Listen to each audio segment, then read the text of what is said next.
This standard is IFRS 5। वैसे इसका नाम टोटली एक है, that is non current assets held for cell. ये पाड़ा नहीं लग रहा, मैच नहीं खा रहा है। आप कह रहे हो नॉन करंट एसेट्स, फिर आप कह रहे हैं हेल्ड फॉर सेल, तो ये क्या बात है? अगर हेल्ड फॉर सेल है तो फिर नॉन करंट कैसे हुए?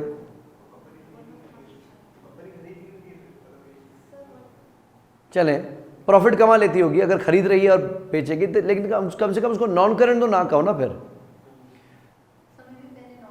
Right right. कंपनी के पास एक नॉन करंट एसेट है जो कि नॉन करंट ही है, प्रॉपर्टी है, मशीन है, इक्विपमेंट है, लेकिन अब कंपनी ने इरादा किया है कि हम उसको बेच दें। इसमें पॉसिबिलिटी नंबर 1 आ सकती है कि साल के बीच में आप बेचने का इरादा करें और साल खत्म होने से पहले पहले वो बिक भी जाए, तो IFRS 5 बोलेगा भाई साडा काम तो नहीं है, क्योंकि वो IAS 16 बोलेगा कि भाई मैं देख रहा हूं फजूल में इसको क्यों तकलीफ दे रहे हो। अगर आपने अपना कोई नॉन करंट एसेट बेच दिया तो हम उस पर कैलकुलेट करते हैं गेन या loss on disposal. Sale proceeds जितने में आपने बेचा है minus carrying value of asset disposed.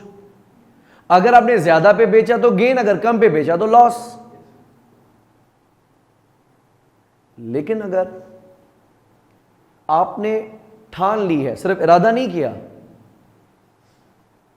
ठान ली है कि एसेट बेचना है, लेकिन वो इमीडिएटली नहीं बिकता, साल खत्म होने को आ गया, एसेट अभी भी पड़ा हुआ है, बिका नहीं है। जब आपका इरादा ही नहीं है चलाने का, तो क्या उसको नॉन करंट एसेट में दिखाऊं? क्या उसको प्रॉपर्टी प्लांट एंड इक्विपमेंट में दिखाऊं? नहीं। जब आपने बेचना ही है तो क्या डेप्रिशिएट करूं? So what would happen? अगर ड्यूरिंग द ईयर आपने इरादा कर लिया कि हमने एसेट को डिसकंटिन्यू कर दिया और वो इमीडिएटली बिक गया, पॉसिबिलिटी नंबर 1, आपने इरादा किया और बिक गया, तो IFRS 5 को बीच में पंचायत में बिठाने की जरूरत नहीं है। IAS 16 देखेगा कि उसकी कैरिंग वैल्यू क्या थी। अगर आपने मिड ईयर में यह फैसला किया है तो जो 4-8 महीने की डेप्रिसिएशन बनेगी वो पहले चार्ज करेगा। And will calculate the net book value at the date of disposal, और नेट बुक वैल्यू को हम सेल प्रोसीड से कंपेयर करेंगे, जो गेन या लॉस होगा वो प्रॉफिट लॉस में चला जाएगा। पॉसिबिलिटी नंबर 2, इरादा तो किया लेकिन इमीडिएटली ना बिक सका। मिसाल के तौर पे हमने 3 महीने एसेट को चलाया, जैन फेब मार्च, 1 अप्रैल पे इसको डिसकंटिन्यू कर दिया और हेल्ड फॉर सेल कर दिया। ये एसेट आके 30 सितंबर पे बिकता है, यानी ये 6 महीने अप्रैल, मई, जून, जुलाई, अगस्त, सितंबर आपके पास ठहरा तो है, लेकिन आपने इसको यूज नहीं किया। तो क्या उन 6 महीने की मुझे डेप्रिसिएशन चार्ज करनी चाहिए? नहीं। तो डेप्रिसिएशन चार्ज करना हम बंद डिस्पोजल पे नहीं करेंगे, क्लासिफिकेशन पे करेंगे, डिसकंटिन्यूएशन पे करेंगे। जिस दिन आपने इरादा कर लिया, जिस दिन आपने ठान लिया कि एसेट अब चलाना ही नहीं है, बेचना है, उस दिन से आप उसको डेप्रिशिएट करना बंद कर देंगे और वो IAS 16 से रुखसत होके IFRS 5 में आ जाएगा। IFRS 5 पहला अर्ज करेगा IAS 16 को, 16 का 16 में निकल जाएगा। इमीडिएटली सेल हो गया तो 16 का 16 में निकल जाएगा। IFRS 5 को जहमत देने की जरूरत नहीं है।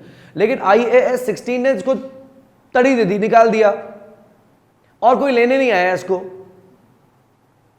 तो 6 महीने तक या जब तक वो कोई लेने नहीं आता तब तक उसको कौन संभालेगा?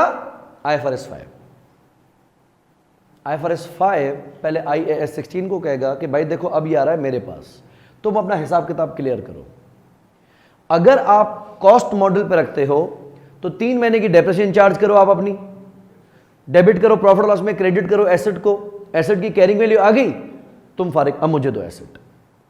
तो जो IAS 16 की कैरिंग वैल्यू थी अब वो क्रेडिट हो जाएगी पीपीई से, डेबिट हो जाएगी आईएफआरएस 5 में, जिसका नाम होगा non current asset held for cell.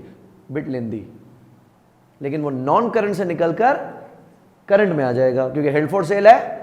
तो जहां non current asset, current asset में बचपन से आप पढ़ते आते थे, इन्वेंट्री आती है, रिसीवेबल्स आते हैं, कैश इन बैंक आता है, प्री पेमेंट्स आती है, एक इजाफा कर लें।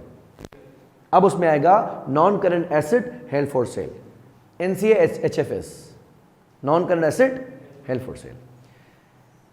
तो जो पहले का हिसाब किताब था वो आईएएस 16 को बोलेंगे तुम अपना करके। तो मिसाल के तौर पे आईएएस 16 में रिवैल्यूएशन मॉडल फॉलो होता है, तो उसको बोलेंगे तुम भले रिवैल्यू कर लो, 31 मार्च पे तुम रिवैल्यू कर लो। रिवैल्यू करने से जो गेन आता है, लॉस आता है, जैसा आईएएस 16 कहता ना वैसे करके दो। वहां से फिर ये होगा डिपार्चर, कैरिंग वैल्यू जो एज पर आईएएस 16, भले वो नेट बुक वैल्यू हो या फेयर वैल्यू हो, वो आईएएस 16 ने जो मुझे देनी है मैं कबूल करूंगा। अगर आईएएस 16 का आप रिवैल्यूएशन मॉडल फॉलो करते हैं तो उसकी फेयर वैल्यू ही उसकी कैरिंग वैल्यू होगी ना। खत्म खत्म। अब देखो एसेट ही चला गया, तो रिवैल्यूएशन सरप्लस में जो पड़ा हुआ सरप्लस है, आप उसको अगर रिवैल्यूएशन सरप्लस से उठा के रिटेन अर्निंग्स में भेजना चाहो आप कर सकते हो। राइट राइट राइट, मैं कह रहा हूं अब आप डेप्रिशिएट जब करोगे ही नहीं। एक्सेस डेप्रिशिएशन की बात तब आती है जब एसेट रिवैल्यू होता है फिर डेप्रिशिएट होता है। मैं एसेट को रिवैल्यू करके आपको दे रहा हूं, डेप्रिशिएट तो मैं करूंगा ही नहीं। और जब एसेट ही चला गया, राइट, मेरे लिए वो मर गया, आईएएस 16 के लिए वो मर गया, हम उसको खत्म कर देंगे। वो आईएएस 16 उसको यहां से निकाल देगा, क्रेडिट कर देंगे पीपीई, डेबिट कर देंगे एनसीए एचएफएस। राइट भाई, देखो मैं कह रहा हूं एक्सेस डेप्रिसिएशन तो तब होती जब डेप्रिसिएशन होती। अब एसेट जब डेप्रिशिएट ही नहीं होगा तो एक्सेस का तो काम ही नहीं है, हो गया। राइट, अगर इससे पहले भी इसको आप डेप्रिशिएट करते आए हो तो आपने आहिस्ता आहिस्ता रिवैल्यूएशन सरप्लस को खाली तो किया होगा ना हर साल ट्रांसफर करके। मैं कह रहा हूं अगर जिस दिन वो बिका नहीं, लेकिन जिस दिन वो आईएएस 16 से निकलकर आईएफआरएस 5 के घर गया, उस दिन भी तक भी जो उसका रिवैल्यूएशन सरप्लस पड़ा है, आप उसको अब यहां से खत्म कर सकते हो। राइट राइट राइट, जहां इन्वेंट्री दिखाते हो, रिसीवेबल दिखाते हो, कैश इन बैंक दिखाते हो, प्रीपेमेंट दिखाते हो, वहां अब एक पांचवा एसेट आ जाएगा non current asset held for cell. ठीक है, डेप्रिशिएट होना बंद हो जाएगा।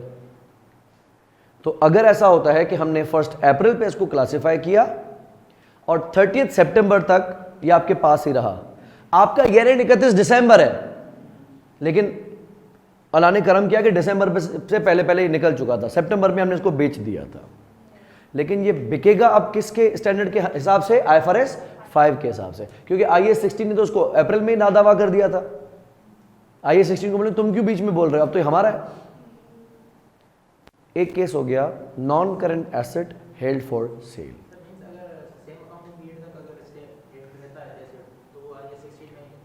सेम अकाउंटिंग पीरियड नहीं बोल रहा हूं, इमीडिएट बोल रहा हूं। आपने इसको घर से निकाला और वहीं से इसको कोई बायर ले गया, तो आईएफआरएस 5 जब लेने आया गर गर गर रखा है, बोला वो तो गया, बिक गया। जब बिक गया तो आईएएस 16 से सीधा वो प्रॉफिट लॉस में पार हो जाएगा, गेन या लॉस। लेकिन अगर उसको कोई लेने नहीं आता, महीने तक, 15 दिन तक, 2 साल तक, 6 महीने तक कोई लेने नहीं आया, तो तब तक शेल्टर कौन देगा? आईएफआरएस 5।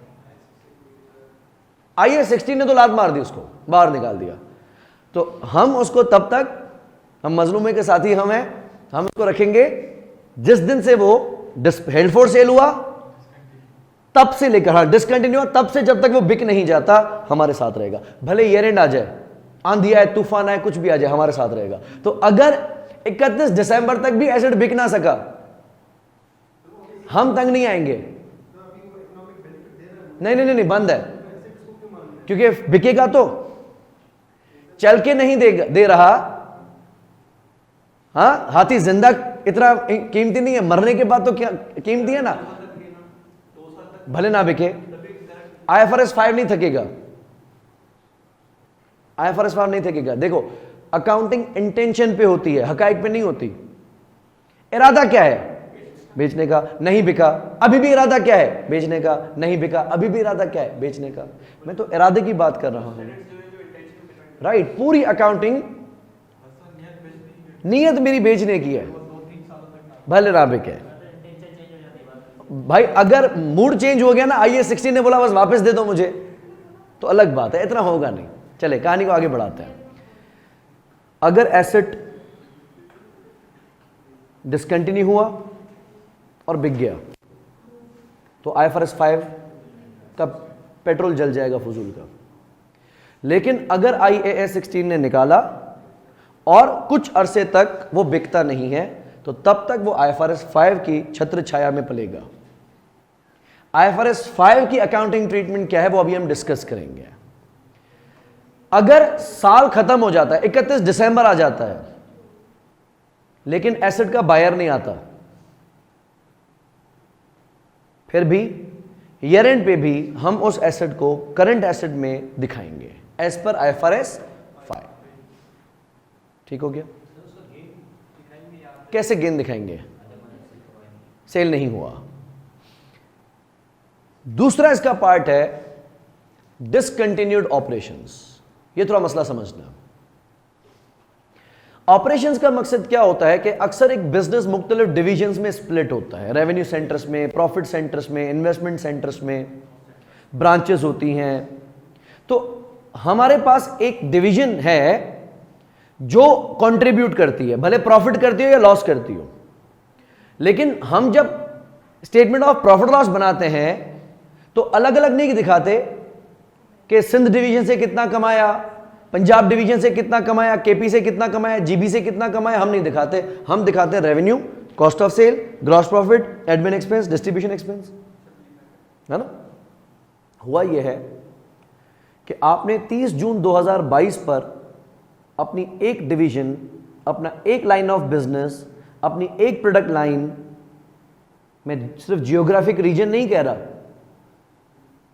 कोई भी डिवीजन, वो प्रोडक्ट भी हो सकता है, वो कोई मेजर लाइन ऑफ बिजनेस हो सकता है, कोई प्लांट हो सकता है बहुत बड़ा, कोई ब्रांच हो सकती है, कोई डिवीजन हो सकती है, आपने उसको बंद कर दिया। मैं जब 31 दिसंबर 2022 तक की फाइनेंशियल स्टेटमेंट्स बनाता हूं तो उसमें दिखाता हूं रेवेन्यू, कॉस्ट ऑफ सेल। अब उस डिवीजन का रेवेन्यू 6 महीने का इसमें शामिल है, सही है। लेकिन जुलाई से लेकर दिसंबर तक तो उसने कुछ कमाया ही नहीं होगा क्योंकि वो तो बंद था। अब क्या होता है कि जब शेयर होल्डर, स्टेक होल्डर मेरी फाइनेंशियल स्टेटमेंट्स उठाता है तो वो 2021 की फाइनेंशियल स्टेटमेंट्स रखता है, 2022 की फाइनेंशियल स्टेटमेंट्स रखता है, ठीक है। 2021 में उस डिवीजन का रेवेन्यू भी है क्यों, तो 12 महीने चली थी। 2022 में उसका 6 महीने का रेवेन्यू है, तो बोलेगा कंपनी में थोड़ा मजा कम हो रहा है लेकिन कोई बात नहीं, थोड़ा साल ऐसा गुजर गया होगा, आ जाते हैं, कारोबार है, उतार चढ़ाव आते रहते हैं, कोई मसला नहीं है। 2023 में देखता है कि और रेवेन्यू गिर गया, बोला हौसला रखूं, तो उसको कोई बताओ तो सही कि भाई वो पंजाब डिवीजन बंद कर दी हमने। बोलता है कब? वो जुलाई में। तो बोलेगा क्या मुझे कौन बताएगा? तो IFRS 5 ने कहा बात तो सही कर रहा है, हमारा काम क्या है? प्रॉपर डिस्क्लोजर करना। हम तो इंफॉर्मेशन दे रहे हैं ना, तो स्टैंडर्ड्स ऐसे बनाओ कि आपकी इंफॉर्मेशन तो कंप्लीट हो। डिसकंटिन्यूड ऑपरेशन यानी अगर आपने इस साल अपना कोई लाइन ऑफ बिजनेस, अपना कोई प्रोडक्ट लाइन, अपना कोई जियोग्राफिकल एरिया, कोई रीजन डिसकंटिन्यू किया है जो कि रेवेन्यू जनरेट करता था, जो कि CGU था, IAS 36, जो अपना प्रॉफिट खुद कमाता था, हमने उसको बंद कर दिया। क्या होगा? आप 2022 की स्टेटमेंट्स को तोड़ेंगे। 2022 की जो स्टेटमेंट्स बनेंगी उसको आपने क्या करना है? स्प्लिट करना है। आपने उसका एक सेक्शन बनाना है कंटिन्यूड ऑपरेशंस का और दूसरा सेक्शन बनाना है डिसकंटिन्यूड ऑपरेशंस का। जो आपके बाकी 4 रीजन्स चल रही हैं उनका रेवेन्यू कंटिन्यूड में दिखेगा, और जो डिसकंटिन्यू हुई उसका 6 महीने का रेवेन्यू डिसकंटिन्यूड में दिखेगा, और टोटल दिखा देंगे। देखने वाला समझ जाएगा कि अच्छा जो डिसकंटिन्यू हुआ मतलब वो अगले साल नहीं आएगा। हम बोलते हां जी नहीं आएगा, कम से कम उसको पता तो चला। अगर मैं सिर्फ टोटल रेवेन्यू फिगर दिखाता था तो उसको कौन बताता कि इसमें कुछ बंद भी हुआ है। हम अकाउंटिंग को प्रॉपर करेंगे, हम अकाउंटिंग को प्रॉपर करेंगे। अगर आपने अपना कोई ऑपरेशन डिसकंटिन्यू किया है तो that must be disclosed separately from the continuing operations. मकसद समझ में आ रहा है हम ऐसा क्यों कर रहे हैं? ताकि जो डिसीजन मेकर है, जो स्टेक होल्डर है, जो शेयर होल्डर है, उसको पता चल जाए कि 2023 में आसरा नहीं करना, ये 6 महीने भी आया, अगले साल तो ये 6 महीने भी नहीं आएगा। तो जो रेवेन्यू कम हुआ है ये कोई उतार चढ़ाव नहीं है, इसको बंद किया है। अब बंद करने की एक वजह यह हो सकती है कि लॉस दे रहा था, और एक वजह यह हो सकती है कि बंद करवाया गया है। कुछ मसाइल ऐसे आ गए, कोई लिटिगेशन में हम फंस गए, कोई लीगल चेंजेस ऐसे आ गए, कोई इकोनॉमिक चेंजेस ऐसे आ गए जिसकी वजह से हम उस एक प्रॉफिटेबल सेगमेंट को कंटिन्यू, मिसाल के तौर पे एमिरेट्स पाकिस्तान से अपनी रूट चलाता है, लेकिन कराची एयरबेस पे एक बार टेररिस्ट अटैक हुआ था और रनवे पे जहाजों की जगह पे टेररिस्ट भाग रहे थे, तो दिस वॉज वेरी अलार्मिंग। हम सब टीवी पे ऐसे होकर बैठे थे कि क्या हो रहा है यार, जहाज एयरक्राफ्ट खड़े वहां पे, ये रनवे पे भाग रहे हैं कराची जिना इंटरनेशनल एयरपोर्ट पे। एमिरेट्स ने कहा भाई मेरे अब्बा दादा की तौबा, हम नहीं जाएंगे पाकिस्तान। हालांकि प्रॉफिटेबल सेगमेंट है पाकिस्तान, लेकिन उसने इमीडिएटली अनाउंस किया कि हम अपने तमाम ऑपरेशंस बंद कर रहे हैं। बाद में फिर यकीन दहानी करवा दी, चीज़ें ठीक हो गई, बट पॉइंट इज कि ऐसा ज़रूरी नहीं है कि हमने खुशी से बंद किया हो। बताना ज़रूरी है कि इसका इम्पैक्ट क्या होगा।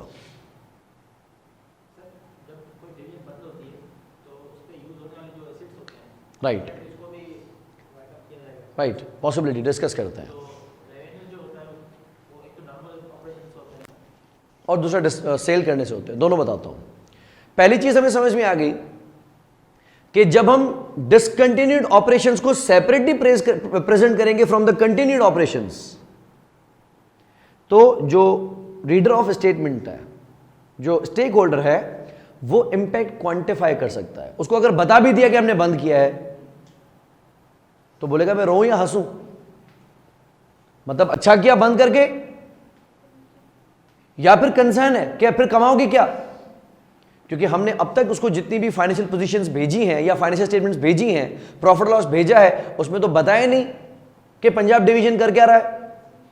हम IFRS 5 अप्लाई करने के बाद क्या करेंगे, सेपरेटली प्रेजेंट करेंगे, और उससे वो क्वांटिफाई कर सकेगा कि इसको डिसकंटिन्यू करने से टोटल परफॉर्मेंस पे क्या इंपैक्ट आएगा।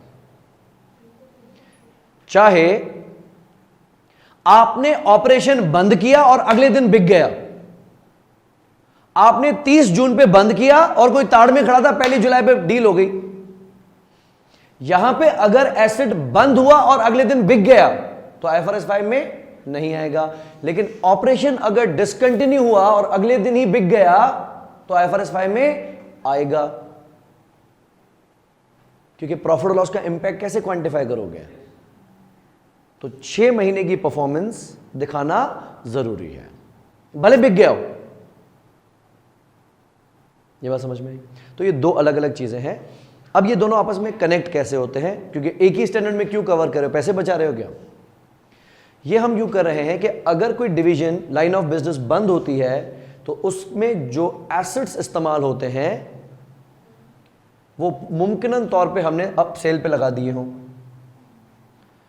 अगर एक एसेट हेल्ड फॉर सेल है तो वो non current asset held for cell कहलाएगा, लेकिन अगर हम ग्रुप ऑफ एसेट्स को सेल पे लगा देते हैं तो इसको नाम दिया जाएगा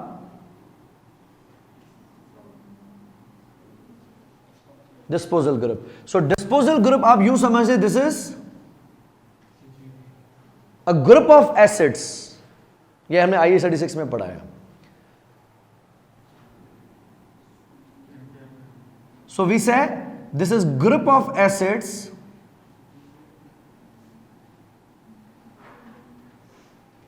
held for sale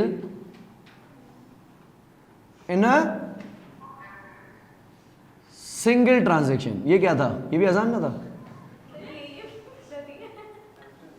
क्या चलाते रहते हो? इन अ सिंगल ट्रांजेक्शन. अब मैं कह रहा हूं कि भाई ये पूरा का पूरा जो प्लांट हमने बंद किया है, लेट्स से एक सीमेंट हम बनाते थे, नूरियाबाद का हमारा बहुत बड़ा प्लांट है, और किसी वजह से हमने वो प्लांट को शट डाउन कर दिया, तो that is a discontinued operation. अब कोई चिल्लर वाजा सर एसी बेच रहे हो, तो नहीं, निकलो यहां से. कोई नहीं चिल्लर पे बेचेंगे, पूरा प्लांट किसी को लेना हो तो बात करें.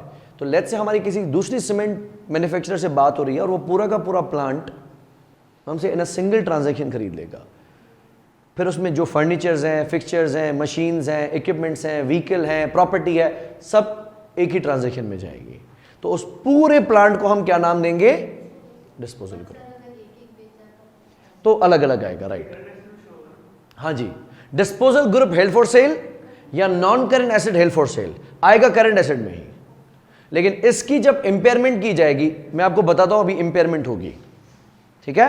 तो इसकी इंपेयरमेंट तो क्लियर है क्योंकि कैरिंग वैल्यू आपको आगे 16 ने दी, और रिकवरेबल अमाउंट में वैल्यू इन यूज तो रखोगे ही नहीं, क्योंकि वैल्यू इन यूज का मकसद कि जब मैं एसेट को चलाऊंगा तो इतने कैश फ्लोज आएंगे, उनकी डिस्काउंटेड प्रेजेंट वैल्यू. तो IFRS 5 बोलेगा 1 मिनट, क्या मकसद है चलाने का, इरादा है? नहीं, फिर क्या है, वैल्यू इन यूज क्यों निकाल रहे हो? सॉरी यार, इस केस में वैल्यू इन यूज इस्तेमाल नहीं की जाएगी. FVLCD, fair value less cost of disposal, will be the recoverable amount. और अगर वो गिरी हुई है तो इंपेयर करेंगे, अगर बढ़ी हुई है तो कुछ नहीं करेंगे. सो अगर IAS 16 ने 3 महीने की डेप्रिसिएशन चार्ज करने के बाद हमें 17,50,000 1750 पे एसेट दिया, और हमने उसकी FVLCD कैलकुलेट की जो कि 19 लाख आ रही है, 1.9 मिलियन, हम इसको 1750 पे रहने देंगे. लेकिन अगर वो आ जाती है 16 लाख 15 लाख, तो हम जो 2.5 लाख का डिफरेंस है वो करके उड़ा देंगे, निकले यहां से. नुकसान होगा बाहर, फायदा होगा सबर करो, नहीं निकाल, अभी नहीं दिखा सकता है, इंपेयरमेंट होगी. और अगर डिस्पोजल ग्रुप है तो हम fair value less cost of disposal एक एक करके नहीं डिटरमिन कर रहे, मैं पूरे प्लांट की, पूरे ग्रुप की एक ही वैल्यू की बात करूंगा. हाँ, ये कितने का दे रहे हो, ये कितने का दे रहे हो, मैं बात ही नहीं कर रहा भाई, फ्लैट बेच रहा हूं सामान समेत. फिर कोई बोले यार डिवाइडर कितने का है, ये बेड सेट कितने का है, ये टीवी कितने की है, मैं नहीं बात करो, मैं पूरा फ्लैट सामान समेत बेचूंगा, एक ही दाम, सिंगल ट्रांजैक्शन. तो अब जो कैरिंग वैल्यू होगी वो तो हर किसी की अलग अलग होगी ना.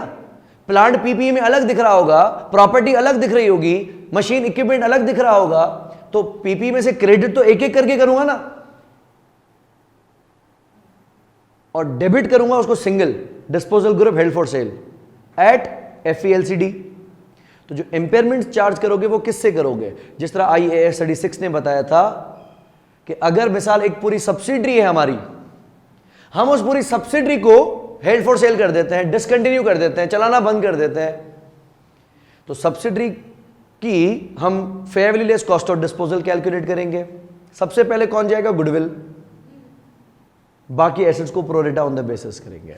ये आएगा नहीं यहां पे, लेकिन नॉलेज के हिसाब से बता रहा हूं कि अगर this is a group of assets and these are suppose to be dispose of in a single transaction, तो जो fair value less cost of disposal है वो तो सबकी मिला के है, और जो कैरिंग वैल्यू है वो तो हर किसी की अलग अलग है. तो हम इन सबका डिफरेंस निकाल के प्रॉफिट लॉस में भेजेंगे और सबको मिला के सिंगल एसेट करके disposal group held for sale current assets में दिखा देंगे. लेकिन उससे पहले हम आते हैं क्लासिफिकेशन पे कि हम कभी किसी नॉन करंट एसेट को हेल्ड फॉर सेल क्लासिफाई कब कर सकते हैं. प्राइमरीली इसने कहा if the carrying value of asset will be recovered principally through sale transaction rather than continuing use, यानी एसेट को चलाना फायदे में नहीं है। या यूं कह लें कि एसेट की fairly less cost of disposal ज्यादा है as compare to its value in use,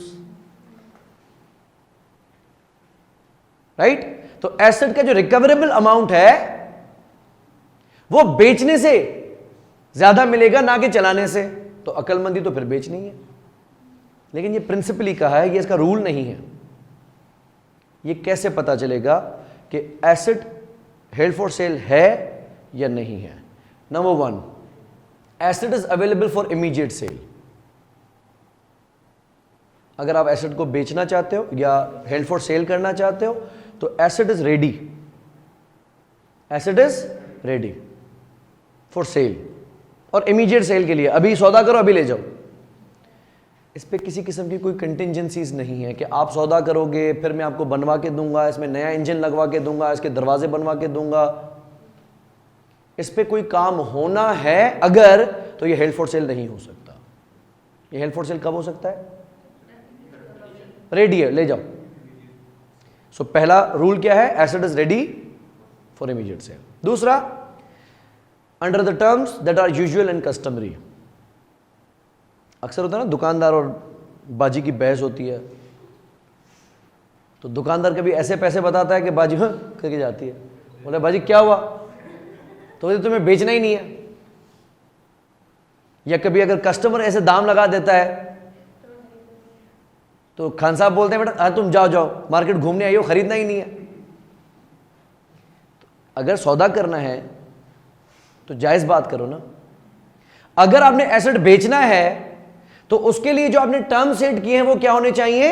usual जो चलते हैं, आम रिवाजी एंड कस्टमरी। नॉर्मल प्रैक्टिसेस की बात करो ना। मिसाल के तौर पे अगर मैं गाड़ी बेचता हूं और कहता हूं कि भाई ट्रांसफर मैंडेटरी है, जो भी खरीदेगा अपने नाम पे करवाएगा जरूर, ठीक है, मेरा राइट है। क्योंकि अक्सर लोग क्या करते हैं, गाड़ी बेचते हैं, मेरे नाम की गाड़ी पता नहीं कौन कौन 8-10 साल के से यूज कर रहा है। हो सकता है ऐसा, पाकिस्तान में सिंध में तो स्पेसिफिकली चलता है। लेकिन अगर मैं कोई ऐसा जायज मुतालबा रखता हूं कि भाई गाड़ी खरीदेगा 2 महीने के अंदर अंदर ट्रांसफर कंपलसरी है, नहीं तो मैं रिपोर्ट करूंगा कि मेरी गाड़ी चोरी हो गई है, क्योंकि नाम तो मेरे पे है। एक रिवाजी ट्रांजैक्शन है।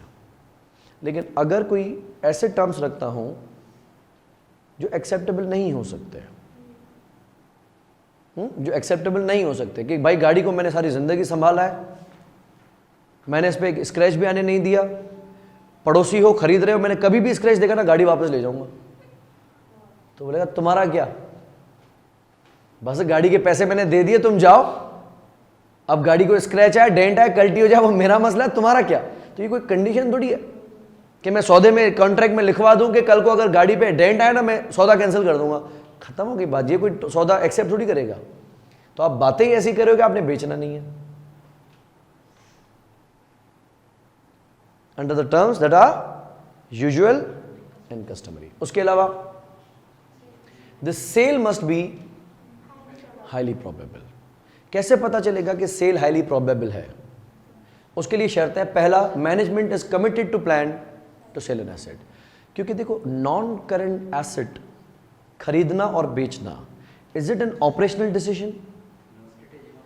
Is it a technical level? No, it is strategic decision. Pyramid याद है ना बचपन में? तो स्ट्रेटेजिक डिसीजन है। और स्ट्रेटेजिक डिसीजन मतलब बोर्ड ऑफ डायरेक्टर्स बैठे होंगे, आपका अप्रूवल का एक क्राइटेरिया होगा 2/3 मेजॉरिटी का, वो मीट हुआ होगा। अगर मैनेजमेंट ने अप्रूवल दे दिया तो मैनेजमेंट इज कमिटेड। अगर सवाल ये लिखता है कि मैनेजमेंट इज डिस्कसिंग या मैनेजमेंट इज कंसीडरिंग या management is proposing to discuss in the next meeting, तो हम बोलेंगे बेटा अभी पहुंच तो गए लेकिन इतने बड़े नहीं हुए, अभी नहीं हो सकता। पॉइंट इज कि अगर आप कमिटेड हैं, आपके बोर्ड ने अप्रूवल दे दिया है, तो इसका मकसद एसेट हाईली प्रोबेबल है, बिक जाएगा। नंबर 1, ये सिर्फ वाहिद ट्रांजैक्शन नहीं है। दूसरी क्राइटेरिया क्या है? Asset is actively marketed at a reasonable price. पहली बात तो अगर बेचना है तो एडवर्टाइज तो करो, मार्केट तो करो, किसी एजेंट को बोलो तो सही ना कहीं क्लासिफाइड लगाई, ना OLX पे लगाया, ना किसी एजेंट को बोला, और बोल रहे कोई खरीदार ही नहीं आ रहा। तो हम तो बोलेंगे नियत ही नहीं है तुम्हारी बेचने की। शर्त यह है कि एसेट इज एक्टिवली मार्केटेड, और जो मिठाई रखी है वो जायज है, जो पैसे मांग रहा हूं वो जायज है। कभी होता ना, कभी नहीं बेचना होता और बंदे खून पी रहे, हाँ भाई बेच रहे हो, हाँ भाई बेच रहे हो, तुम उसको बोले हाँ दो 1 करोड़ रुपए दो। क्या हो गया, 20 लाख की चीज के 1 करोड़ रुपए? तो 1 करोड़ रुपए तो फ्री बेचूंगा, बना कर रहा हूं। जिस तरह कभी एजेंट के थ्रू आप गाड़ी खरीदेंगे ना, और उसको लगेगा क्या नया है बंदा, तो आपको गाड़ी दिलवाएगा, 8-10 दिन के बाद फोन करेगा, बेच रहे हो? लेकिन नहीं, बोला देख लो अच्छे पैसे दिलवा दूंगा, 15 लाख में ली थी ना, 16-16.5 दिलवा दूंगा, पार्टी है। आपके दिल में ना एजेंट के लिए एक इज्जत सी उभर आएगी, क्या इसने मुझे सस्ती गाड़ी दिलवा दी। क्योंकि जब भी आप गाड़ी खरीदते हो ना, जैसे ही खरीद के आते हो, जो देखेगा महंगी ले ली उस्ताद। जिस तरह हम एलोन मस्क को कह रहे थे उस्ताद महंगा ले लिया ट्विटर, तो हम बोलेंगे हाँ ये सही है। 6 महीने से जलीलो ख्वार हो रहा था कि गाड़ी दिखाओ गाड़ी दिखाओ गाड़ी दिखाओ, सबको मैंने बोला हुआ था। अब परेशान होकर खुद ही आके लेके आ गया तो अब बोले महंगी है। आप उनको ये बोलना करें चलो महंगी है ना, अभी भी दिलवा दो इसी कीमत में, इसका मैं क्या करता हूं वो मेरा मसला है, अभी भी दिलवा दो इतनी कीमत में। मुझे नहीं दिलवाएगा कोई, कमेंट्री करने सब आ जाएंगे। एजेंट के लिए आपको बहुत सारे लोग नेगेटिव करेंगे कि महंगी दिलवा दी, बीच में कट रखा होगा, सीन हो गया तुम्हारे साथ, तो वो आपको क्या करता है फोन कि भाई 1.5 लाख रुपए ऊपर आ जाएंगे, और उसको पता है कि खरीदी इसने चलाने के लिए, बेचेगा तो नहीं। लेकिन एटलीस्ट आपके दिमाग में आएगा इसने गाड़ी मुझे सस्ती दिलवाई थी। पॉसिबिलिटी नंबर 2, आप एजेंट को कहते हो हाँ बेचनी, बोलेगा आ जाओ गाड़ी लेके आ जाना, मैं पार्टी को बुलाता हूँ। एक बंदा गाड़ी देख के गया था तुम्हारी, बोला साफ सुथरी गाड़ी है ये चाहिए, पार्टी को फ़ोन करता हूँ, और पार्टी फ़ोन नहीं उठाएगी, बोलेगा फ़ोन ही नहीं उठा रहा, पता नहीं कहाँ गया। 90% चांसेस है फ़ोन उसने इसीलिए क्या होगा कि आपको बेचनी है ही नहीं, और जब नहीं बेचोगे तो साल भर बाद 2 साल बाद आप याद जरूर रखोगे यार फला एजेंट बड़ा अच्छा था, गाड़ी सस्ती दिलवाई थी।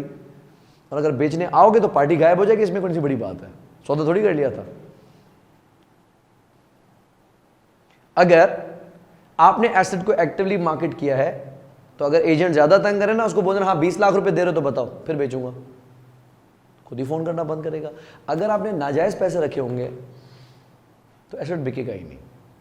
मिसाल के तौर पे एक मैनेजमेंट है जो एसेट को हेल्ड फॉर सेल क्लासिफाई करना चाह रही है। उसने कहा कि किसी दौर में इस एसेट की जो मार्केट वैल्यू थी ना वो 8 मिलियन थी, अभी मार्केट डाउन है और करीबन 6 मिलियन चल रही है, ईयर एंड आ गया, लेकिन मैनेजमेंट कह रही है हम ऑल्टर नहीं करेंगे, हम तो 8 का ही बेचेंगे। तो क्या आप फाइनेंशियल स्टेटमेंट्स में उस एसेट को हेल्ड फॉर सेल दिखाओगे? मैनेजमेंट पैसे कितने मांग रही है? 8 मिलियन, और मार्केट क्या चल रही है? 6। क्या ये रीजनेबल पैसे हैं? और वो कह रहे नहीं हम 8 ही पे बेचेंगे, तो क्या क्राइटेरिया मीट हुआ? नहीं हुआ। अगर क्राइटेरिया मीट नहीं हुआ तो हम एसेट को हेल्ड फॉर सेल क्लासिफाई नहीं करेंगे। And if management is denying to alter the price,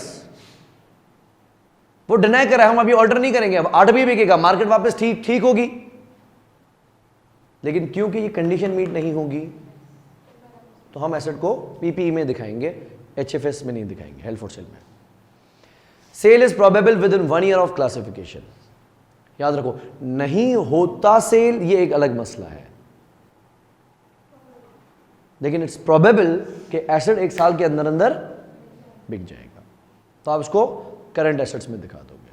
ये तमाम क्राइटेरिया मीट होंगे तो ही एसेट को हम IFRS 5 में दिखाएंगे, अदरवाइज वो IFRS 5 में नहीं आएगा। यहां तक चीज क्लियर है? अच्छा, अब सिलसिला समझ गए। ये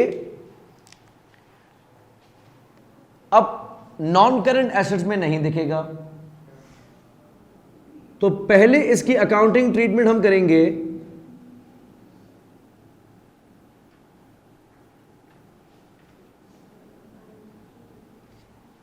बिफोर क्लासिफिकेशन, बशर्त कि ये क्लासिफाई हो गया। क्लासिफाई होने का मकसद IFRS 5 में आ गया।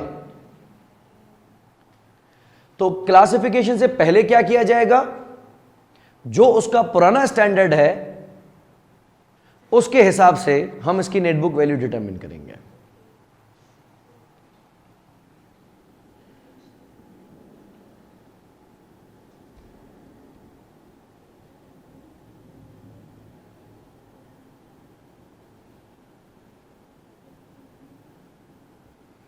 तो मिसाल हमने ली कि अगर ये IAS 16 में था और IAS 16 ने उसको 3-4 महीने, साढ़े 3 महीने, 5 महीने, जो भी अरसा हुआ है जब से वो डेप्रिशिएट नहीं हुआ, आप उसको डेप्रिशिएट करो। अगर उसमें रिवैल्यूएशन मॉडल फॉलो करते हैं, आप रिवैल्यू करना चाहें आप भले रिवैल्यू कर लें, लेकिन जो भी एंट्रीज होंगी वो एज पर फॉर्मल स्टैंडर्ड होंगी। डेप्रिशिएशन प्रॉफिट लॉस में डेबिट होगी, अक्यूमुलेटेड डेप्रिशिएशन में क्रेडिट होगी, रिवैल्यूएशन अगर अपवर्ड है तो रिवैल्यूएशन सरप्लस में जाएगी, वगैरह वगैरह। ये होगी कैरिंग वैल्यू डिटरमिन। फिर हम कहेंगे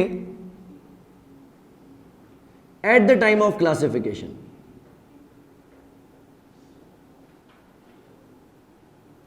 अब ये किस में आएगा, अब ये IFRS 5 में आएगा। तो IFRS 5 के अंदर जो पिछले स्टैंडर्ड की कैरिंग वैल्यू थी वो पिछले स्टैंडर्ड से निकल के यहां आएगी, लेकिन ये इसको किस पे रिकॉर्ड करेगा,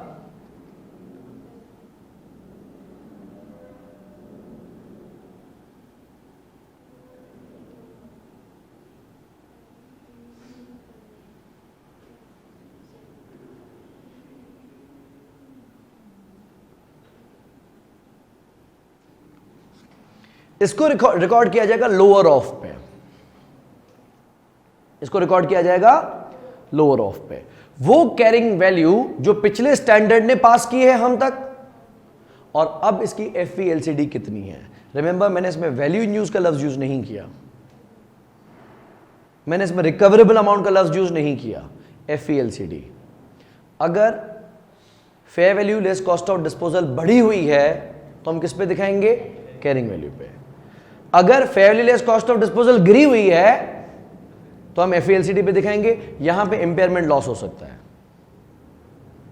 यहां पे इंपेयरमेंट लॉस हो सकता है, पॉसिबिलिटी। अगर IAS 16 ने भी रिवैल्यू करके भेजा है तो एज पर IAS 16 उसकी फेयर वैल्यू ही तो उसकी कैरिंग वैल्यू है, और आप उसको रिकॉर्ड करने को किस पे कह रहे हो, fair value versus fair value पे।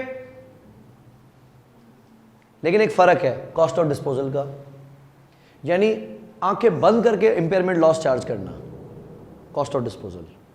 क्योंकि IAS 16 की जब रिवैल्यूएशन होती है उसमें से कॉस्ट ऑफ डिस्पोजल कभी भी माइनस नहीं होती। तो हम बेसिकली कंपेयर करेंगे फेयर वैल्यू और fair value less cost of disposal को। FVLCD ऑफ कोर्स नीचे होगी, तो जो कॉस्ट ऑफ डिस्पोजल का अमाउंट होगा वो प्रॉफिट लॉस में जाएगा। एस्टिमेटेड वो आपको तो गिवन होगी, लेकिन हम तो ऑफ कोर्स एस्टिमेट करेंगे, हमने एसेट अभी तक बेचा नहीं है। ठीक है। तीसरा, अगर ऐसा होता है कि ये एसेट एक और बाहर देखता है,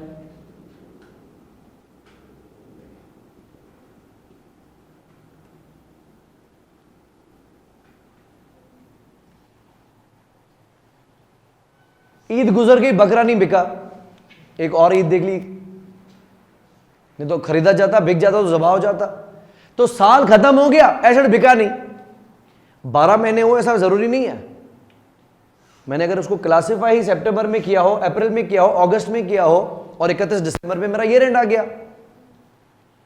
पहली बात तो अब ये जो अरसा गुजरा है after the classification till the year and, इसमें डेप्रिसिएशन आप एसेट की चार्ज नहीं करेंगे, तो एसेट उसी पे रहेगा जो at the time of classification उसकी वैल्यू थी।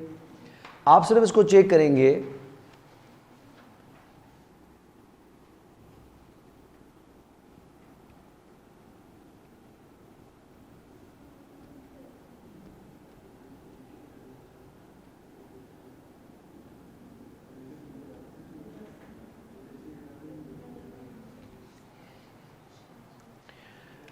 कि कहीं एसेट मजीद इंपेयर तो नहीं हुआ। लाइक जिस दिन मैंने इसको हेल्ड फॉर सेल क्लासिफाई किया था, ये होगी उसकी उस दिन वाली fair value less cost of disposal या कैरिंग वैल्यू। फिर ये 4-8 महीने मैंने इसको डेप्रिशिएट नहीं किया, तो एसेट तो उसी पे पड़ा हुआ होगा जहां पे मैंने छोड़ा था। हमने देखना है कि कहीं उसकी fair value less cost of disposal मजीद तो नहीं गिर गई। सो अगर IAS 16 ने मुझे 1,750,000 पे एसेट दिया था और उस दिन उसकी fair value less cost of disposal 1.5 million थी, मैंने 2.5 लाख रुपए इंपेयर करके एसेट को 15 लाख पे दिखा दिया था। फिर 4-8 महीने नहीं बिका, ईयर एंड आ गया और एसेट अगर अब 13 लाख पे आ चुका है, तो जो 15 से 13 का डिफरेंस है वो मुझे मजीद इंपेयरमेंट लॉस चार्ज करना है। और अगर बढ़ गया है तो आप मैक्सिमम क्या कर सकते हैं, रिवर्सल ऑफ इंपेयरमेंट। एसेट अपनी ओरिजिनल कैरिंग वैल्यू से ऊपर नहीं जा सकता, राइट जितना इंपेयर हुआ था मैक्सिमम उतना रिवर्स हो सकता है, राइट। अब मजीद लॉस हो या रिवर्सल ऑफ इंपेयरमेंट हो, ये प्रॉफिट लॉस में नहीं हो, हाँ डेप्रिशिएट होगा ही नहीं, ये वैसा का वैसा पड़ा रहेगा जहां पे इसको छोड़ा था, सुन है वहीं पड़ा रहेगा। वो भले पड़ा रहे, वो IAS 16 को हमने 16 ने हमें क्या इजाजत दी है कि अगर एसेट चला जाए और रिवैल्यूएशन रह जाए तो क्या करोगे रिवैल्यूएशन का, इक्विटी टू इक्विटी ट्रांसफर कर सकते हो, बस वो आप कर सकते हो। IAS 16 के लिए ये फौत हो चुका है,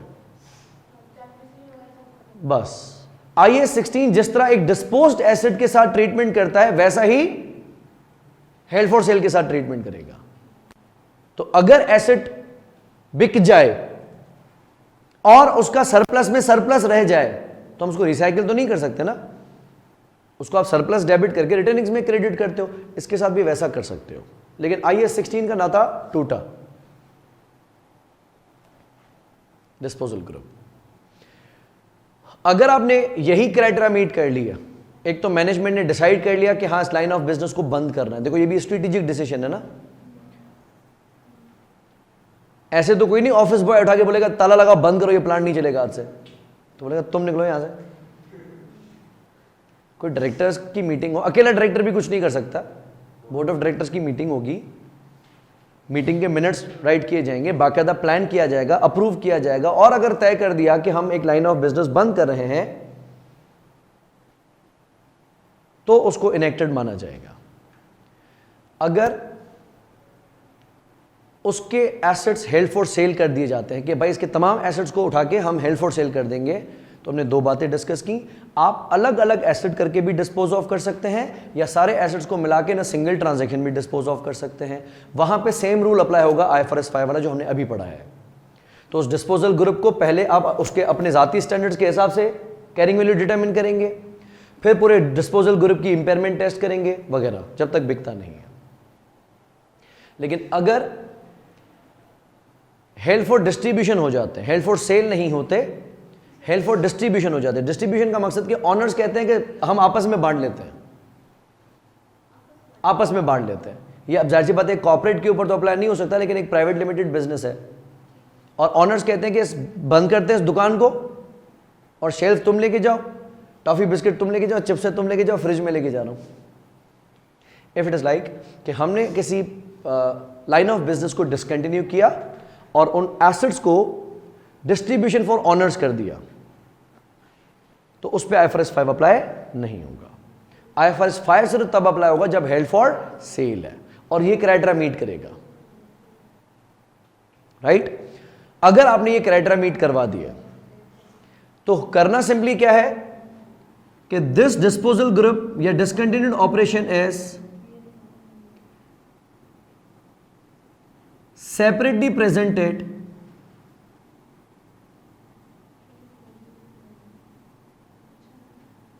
in profit or loss from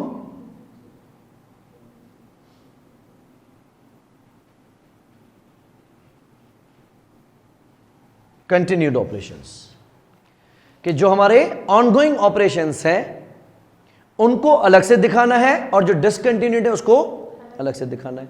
इसके दो तरीके हैं।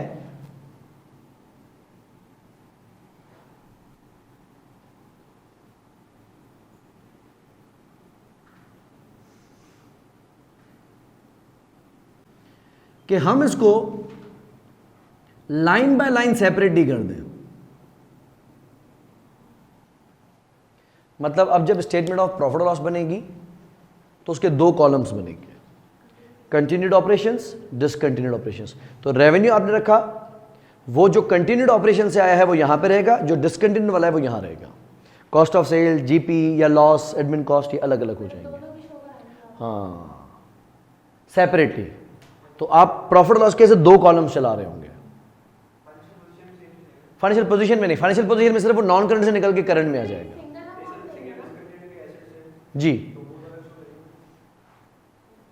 डिस्पोजल ग्रुप ऐसा नहीं है कि पीपीई में जो कंटिन्यूड पीपी है वो अलग दिखेंगे, डिसकंटिन्यूड पीपी ऐसे थोड़ी होगा।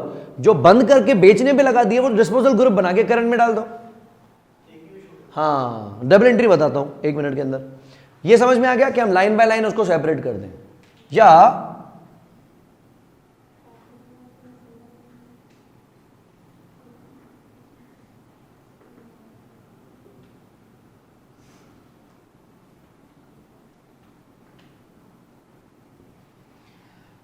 आप स्टेटमेंट ऑफ प्रॉफिट लॉस का एक ही कॉलम बनाए, रेवेन्यू सिर्फ कंटिन्यूड का, उसमें डिसकंटिन्यूड का रेवेन्यू नहीं डालो।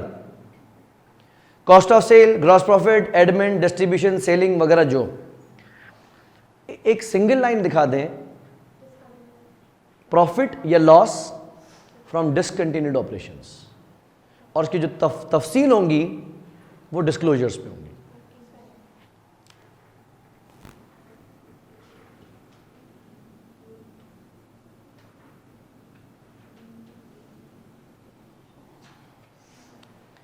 तो उसका revenue, cost of sale, admin, distribution जो भी वो कहां पे दिखेंगी, डिस्क्लोजर में। यहां सिर्फ एक लाइन आएगी, जिस तरह शेयर ऑफ एसोसिएट प्रॉफिट आता है ना, उस तरीके से आएगा गेन या लॉस फ्रॉम डिसकंटिन्यूड ऑपरेशन।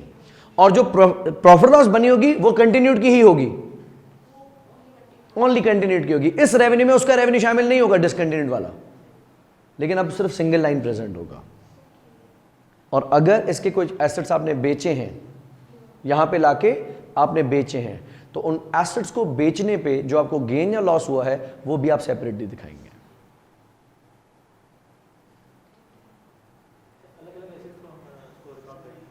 अलग अलग नहीं, सबको मिला के एक, वो मैं बताता हूं।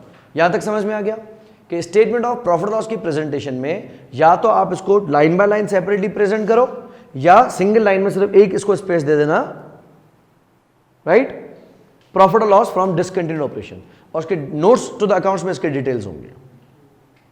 जबकि स्टेटमेंट ऑफ फाइनेंशियल पोजीशन में क्या होगा, डेबिट करेंगे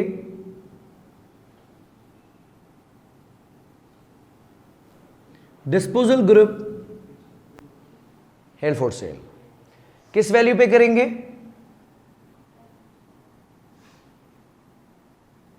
at lower of carrying value and FLCD. Same ये रूल अप्लाई हो गया।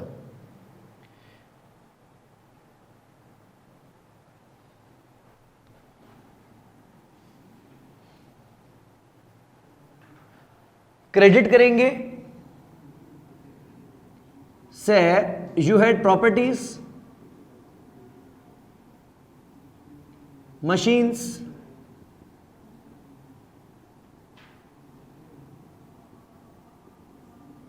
Fixtures and fittings. उखड़ेंगे अलग अलग, प्रॉपर्टीज निकलेंगी, फिक्सचर निकलेगा, प्लांट निकलेगा, मशीन निकलेगी, फर्नीचर निकलेगा, सबको आप IAS 16 वाली कैरिंग वैल्यू से क्रेडिट क्रेडिट क्रेडिट करते जाएंगे। अगर कैरिंग वैल्यू से fair value less cost of disposal कम है तो ये आ जाएगा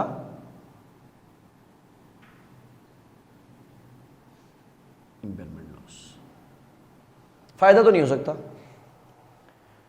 अब समझ में आई कि प्रॉपर्टीज में से इसकी प्रॉपर्टी निकाल दो कैरिंग वैल्यू पे, प्लांट से, फिक्सचर से, फिटिंग से, मशीन से निकाल दे जाओ। नहीं, अब जो आप पीपीई दिखाएंगे वो सिर्फ उन एसेट्स की दिखाएंगे जो कंटिन्यूड एसेट्स हैं। यूं समझने कि ये एसेट्स आपने डिस्पोज ऑफ कर दिए।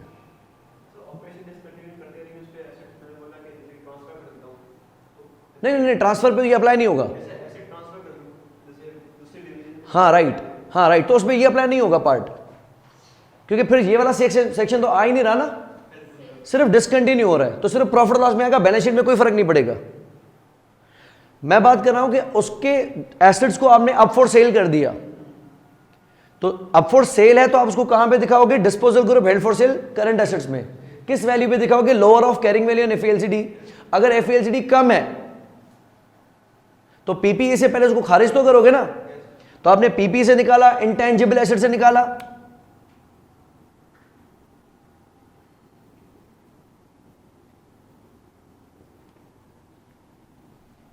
कैरिंग वैल्यूज पे, तो पीपीई क्रेडिट हुआ या प्लांट क्रेडिट हुआ, मशीन, राइट। तो ये सब मिला के लेट्स से फॉर बनता है अमाउंट 60 लाख रुपए का, तो 60 लाख रुपए क्रेडिट कर दिए, लेकिन इनकी जो एफईएलसीडी है वो 52 लाख है, 52 लाख, तो मैं डेबिट कर दूंगा डिस्पोजल ग्रुप 52 लाख से, और 8 लाख का डेबिट कर दूंगा प्रॉफिट लॉस। लेकिन बैलेंस शीट में ये अलग अलग अलग नहीं दिखेगा, सिर्फ डिस्पोजल ग्रुप। एक चीज, अगर इस डिस्पोजल ग्रुप, अगर इस ऑपरेशन के ऊपर कुछ लायबिलिटीज भी हैं, लायबिलिटीज को एसेट्स में से नेट ऑफ नहीं किया जाएगा। वापस सुनना, अगर इस डिस्पोजल ग्रुप, अगर इस डिसकंटिन्यूड ऑपरेशन के एसेट्स की मालियत है 60 लाख, और अगर इस डिस्पोजल ग्रुप के ऊपर लायबिलिटीज है 15 लाख, तो मैं 60 माइनस 15 45 लाख नहीं दिखाऊंगा। एसेट्स की एंट्री अलग बनेगी, लायबिलिटीज की एंट्री अलग बनेगी। समझना, एसेट्स का मैंने क्या किया? Property, plant, equipment, intangible, 60 lakh का टोटल अमाउंट मैंने क्रेडिट मारा, डेबिट किया 52 लाख से डिस्पोजल ग्रुप को और 8 लाख से इंपेयरमेंट लॉस। वो बोलेगा भाई इतने पैसे थोड़ी मिलेंगे इससे, अभी 15 लाख की लायबिलिटीज भी तो देनी है। हम क्या करेंगे? नॉन करंट लायबिलिटीज से 15 लाख रुपए की लायबिलिटीज डेबिट करके करंट लायबिलिटीज में दिखाएंगे डिस्पोजल ग्रुप, करंट लायबिलिटीज में दिखाएंगे डिस्पोजल ग्रुप, और वहां पे उसकी लायबिलिटीज को 15 लाख पे दिखा देंगे। नॉन करंट से लायबिलिटीज निकलकर करंट में लायबिलिटीज आ जाएंगी। हाँ हाँ भाई, बंद कर दिया तो क्या? कैसे नहीं? अब तो आपने ऑपरेशन ही बंद कर दी, आपने तो ऑपरेशन ही बंद कर दिया। अब जब आप ही नहीं रहे तो आपको इतना टाइम कौन देगा?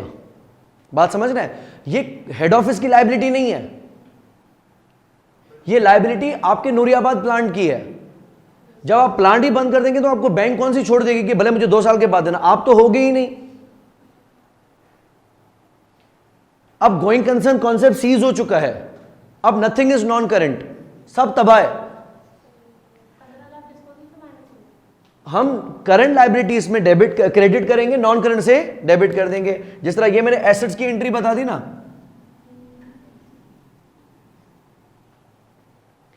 ऐसे ही आप एक एंट्री करेंगे फॉर लायबिलिटीज। कैसे करेंगे? अगर इस डिस्पोजल ग्रुप के ऊपर कोई लायबिलिटीज हैं तो उनको डेबिट कर देंगे नॉन करंट लायबिलिटीज है। Let's say for instance 10% loan notes है,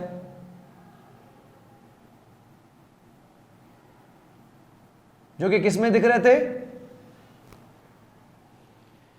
नॉन करंट लायबिलिटीज में, और मैं इसको क्रेडिट कर दूंगा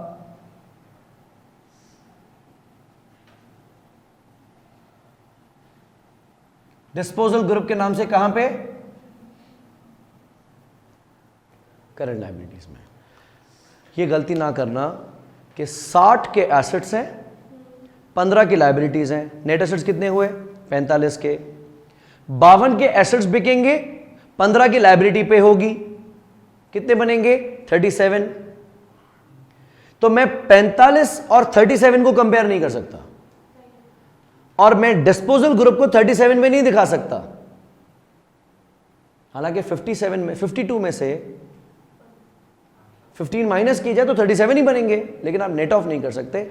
आप एसेट्स में 52 के एसेट्स दिखाएंगे और लायबिलिटीज में 15 की लायबिलिटीज दिखाएंगे। Net of offsetting is not allowed. भले बेचना है इन सिंगल ट्रांजैक्शन, लेकिन जब तक सेल नहीं हुआ, जब तक डिस्पोज हुआ नहीं है, आप इसके तमाम एसेट्स को उखाड़ के अलग करते जाएंगे, एसेट्स को उखाड़ के अलग एसेट्स करेंगे, लाइबिलिटीज को उखाड़ के अलग लाइबिलिटीज करेंगे। अगर इसकी अपनी कोई इक्विटी हो नहीं सकती, लेकिन अगर इसका कोई रिवोल्यूशन सरप्लस भी हो तो उसको रिवोल्यूशन सरप्लस से निकाल के डिस्पोजल ग्रुप इक्विटी में अलग से दिखाना पड़ेगा। ज्यादा टेंशन नहीं लेना, बता रहा हूं। नहीं, वो 52 पे आए, 52 पे आए, 45 पे वो नहीं है, 52 पे आए। Right, debit disposal group 52, credit 60 lakh से एसेट्स और 8 लाख से इंपेयरमेंट लॉस। लेकिन एसेट्स में एसेट्स कितने दिख रहे हैं? 52। हालांकि इस 52 के बेच के भी 15 की लायबिलिटीज भी देनी है, लेकिन लायबिलिटीज को मैं इस एसेट में से माइनस करके नहीं दूं। राइट, डिस्पोजल ग्रुप है, हेल्ड फॉर सेल है, अभी बिका नहीं है।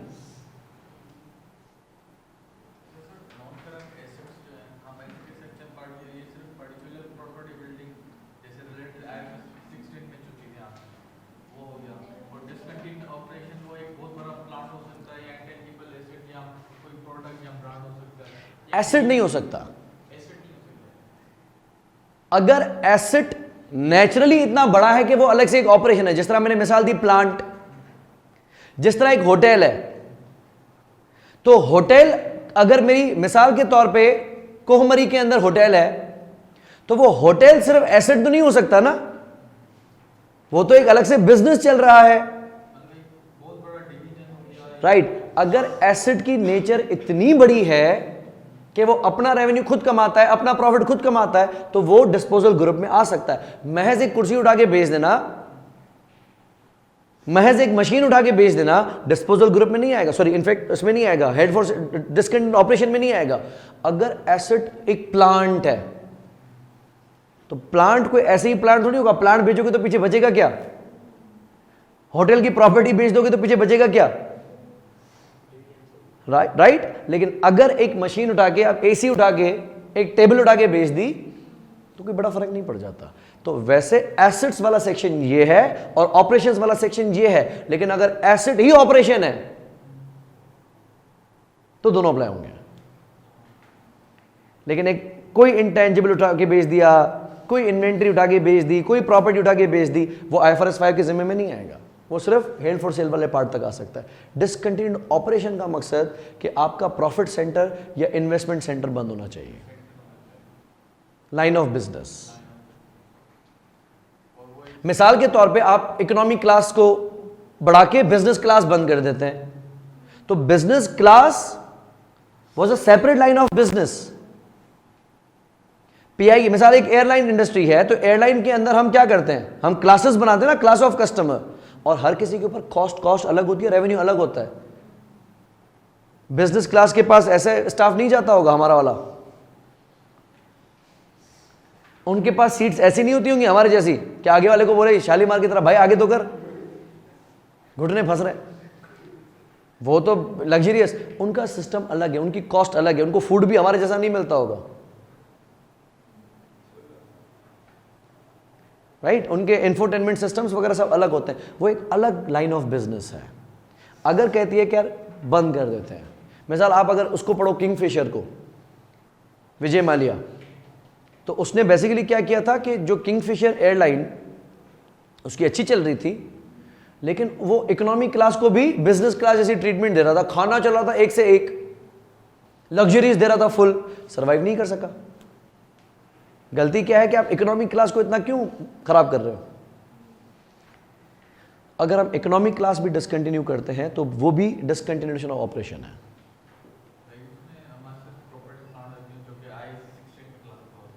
हाँ हाँ,